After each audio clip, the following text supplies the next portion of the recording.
Anybody seen the video of little Tony Macron? Yes, the new Blair is born. Little Tony Macron literally dancing. Let's dance, says Donald Trump, extends his hand in the rose garden and leads the little runt through the rose bushes and makes him perform a dance. Is there anything more humiliating than seeing your country's leader being danced like a puppet on a string in the way that ours used to be?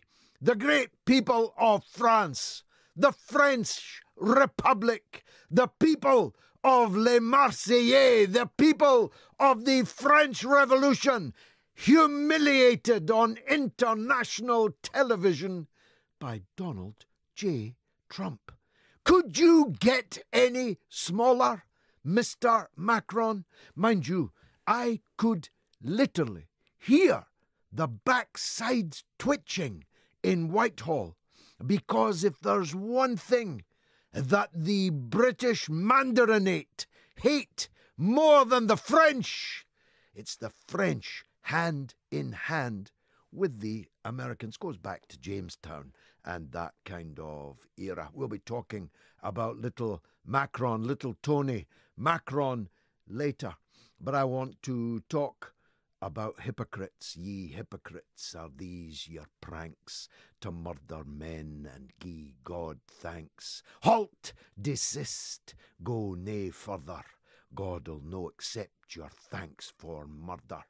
Did you see the pictures, the actuality of the bombing of the Yemeni wedding?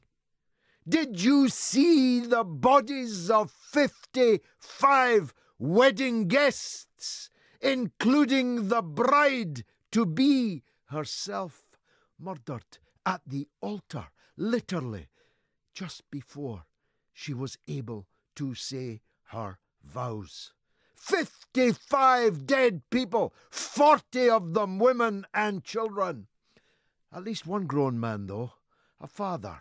Maybe you saw the pictures of the little boy, the same age as my little boy, hanging on to the dead body of his father, refusing to be prized from the dead body of his father, murdered by the Saudi Arabian Air Force, flying American jets and firing British and American rockets, and guided into their target, a double tap, as we're speaking about dancing, a double tap attack on a wedding which murdered in cold blood 55 people and wounded scores more. I ask you, did you see? But then almost certainly you didn't see any of that I've just been talking about. Not unless you're on social media.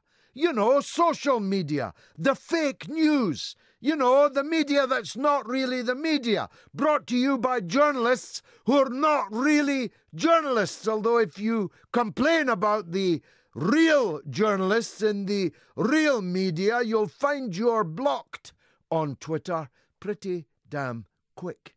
You haven't seen the pictures that I've seen today. You haven't read the news that I've read today. You haven't even heard the news that I've heard today. And herein lies a big problem, dear listeners. The fact is that there is a parallel universe now emerged in our world between the news they want you to believe is the news and the news that is the actual news.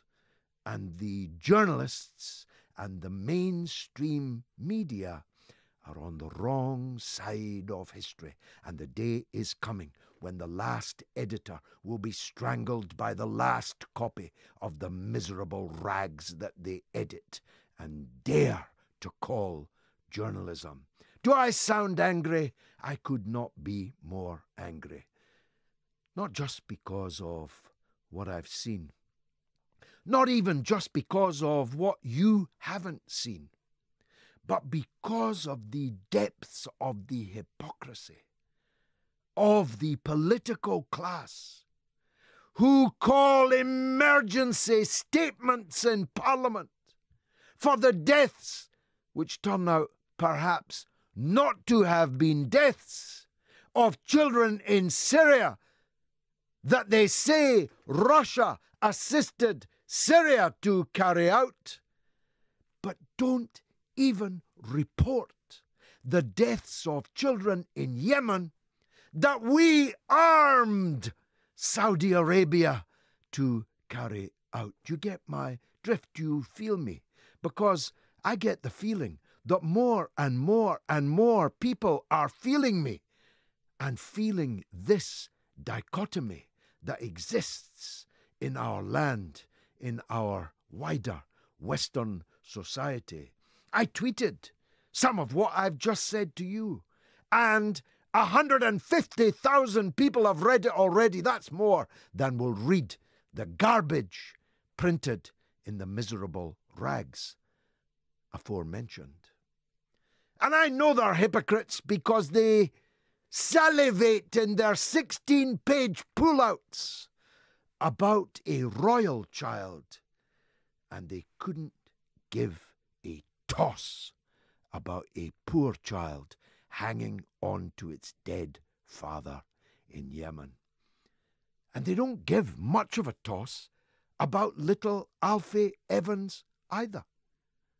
Little Alfie Evans, unless the High Court delivers justice in the next 45 minutes or so, Alfie Evans has been judicially kidnapped.